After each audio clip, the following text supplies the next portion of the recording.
வணக்கம். இன்றைய பதிவிலும் நட்பு ஆராய்தல் பற்றிய ஒரு குறளே வருகிறது. பார்க்கலாமா? நட்பு ஆராய்தல் அப்படின்னு சொன்னாக்கா, நேத்தே சொன்ன நண்பர்களுடைய நல்ல பண்புகளை நாம் தெரிந்து கொண்டு பிறகே அவர்களை உற்ற நண்பனாக ஏற்றுக்கொள்ள வேண்டும். நம்ம யாரு கூட வேணாலும் பழகலாம், தப்பே கிடையாது. எல்லாரோடையும் பழகலாம். நல்லவன், கெட்டவன், பணக்காரன், ஏழை, யார் கூட வேணாலும் நம்ம பழகலாம். ஆனால் நட்பாக ஏற்றுக்கொள்ளக்கூடாது. ஏன் ஏற்றுக்கொள்ளக்கூடாது? அவர்களுடைய பண்புகளை நாம் தெரிந்த பிறகு மட்டுமே உற்ற நண்பனாக ஏற்றுக்கொள்ள வேண்டும். அந்த உற்ற நண்பன் அப்படிங்கிறது என்னென்னா, அவர்கள் தான் என்ன செய்வாங்க, நமக்கு எல்லா விதமான நன்மைகளையும் செய்வார்கள். வாழ்க்கையில் நல்ல சிறப்பான வாழ்க்கை வாழ்வதற்கு உறுதுணையாக. நமக்கு ஃப்ரெண்ட்ஷிப் முக்கியம் இல்லையா? அவங்களோட தானே சொல்கிறதெல்லாம் கேட்குறோம். அதனால் அந்த மாதிரி ஒரு நல்லது செய்யக்கூடியவர்களை தான் நாம் தேர்ந்தெடுக்க வேண்டும்.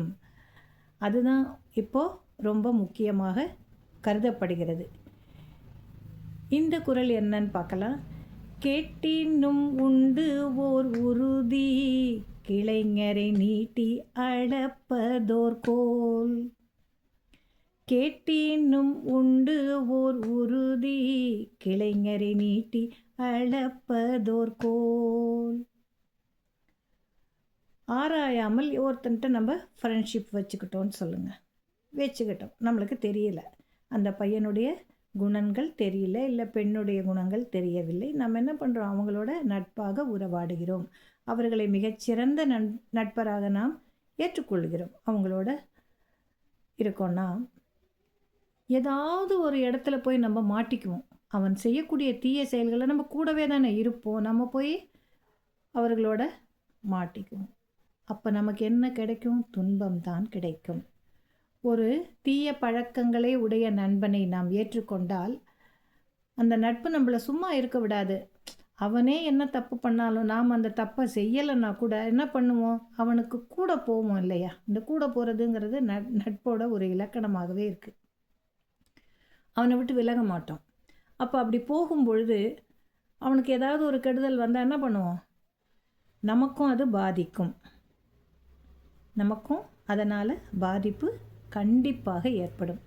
அப்படி அந்த பாதிப்பு வருதுன்னு சொன்னால் இதுவும் எதால் வந்தது? நட்பால் விளைந்தது.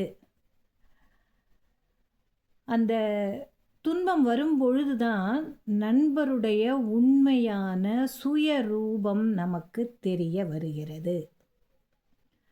தெரிய வர்றதுனால என்ன பண்ணுவோம், அவனை விட்டு விலக வேண்டும் என்ற எண்ணம் அப்போ தான் நமக்கு புத்தியில் உரைக்கும், இல்லைன்னா உரைக்காது. ஒரு சின்ன எடுத்துக்காட்டு சொல்லலாமா? இப்போ நண்பர்கள் மது பழக்கத்திற்கு அடிமையாக இருக்கிறார்கள். சரி, அவன் கூட போகும்போது என்ன பண்ணுவோம், அவன் கூட நாமளும் போய் உக்காந்துக்குவோம். அந்த இடத்துல ஏதாவது ஒரு பிரச்சனை வருதுன்னு சொன்னால் எல்லாரையும் கொண்டு போய் ஸ்டேஷனில் அள்ளி கொண்டு போய் போட்டுருவாங்க. என்ன பண்ணுவோம், அம்மா அப்பாவுக்கு கால் பண்ணுவோம். கஷ்டமாக இருக்குமா நமக்கு? நல்லது செஞ்சால் கூட நம்மளுக்கு தெரியும். ஆனால் ஒரு தீய பழக்கம் இருக்கக்கூடிய நண்பனோட போனாக்கா என்ன கிடைக்கிது நமக்கு? போய் சிக்கலில் மாட்டிக்கிறோம். மாட்டிக்கும் பொழுது எவ்வளோ கஷ்டமாக இருக்கும் நமக்கு. அவன் என்ன சொல்லுவான், அவன் என்னோட தானே இருந்தான் அப்படின்றோம். அவன் நம்மளை பற்றி கவலைப்பட மாட்டான். அவனும் இருந்தால் நீயும் தான் எல்லாம் பண்ணன்னு சொல்லிடுவான். அப்போ என்ன ஆகும், அவனுடைய உண்மையான சுய ரூபம் வெளிப்படும். அந்த நேரம் நமக்கு சுருக்குன்னு இருக்கும். ஐயோ, இவனுடைய போய் நம்ம பழகணும் அப்படின்னு நம்ம நினைப்போம். இதுலேருந்து நம்ம என்ன பண்ணிக்கலாம், அவனுடைய கெட்ட குணங்கள் நமக்கு துன்பத்தை கொடுத்தாலும் அவனுடைய சுய ரூபத்தை நமக்கு காட்டிவிட்டது. அவன் இப்படி தான் அப்படிங்கிறது நமக்கு தெரிஞ்சுக்கிச்சு. அதனால் என்ன பண்ணுவோம், அவனை விட்டு விலகி விடுவோம். விலகணும்.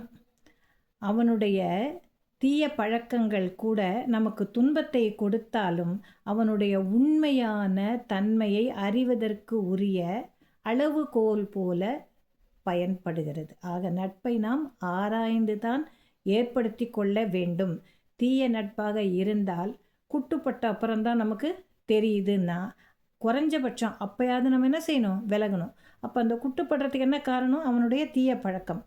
அந்த தீய பழக்கம் நமக்கு தெரிந்த பிறகு என்ன பண்ணுறோம்? நம்ம அவனை விட்டு விலகுகிறோம். அப்போ அதுவே நமக்கு ஒரு அளவுகோல் போல அமைகிறது. இவன் இப்படித்தான் அப்படின்னு அவனை பற்றி நம்ம தெரிஞ்சுக்கிறதுக்கு இந்த நேரம்தான் நமக்கு பயன்படுகிறது. இதையே வள்ளுவனார் கூறுகிறார்.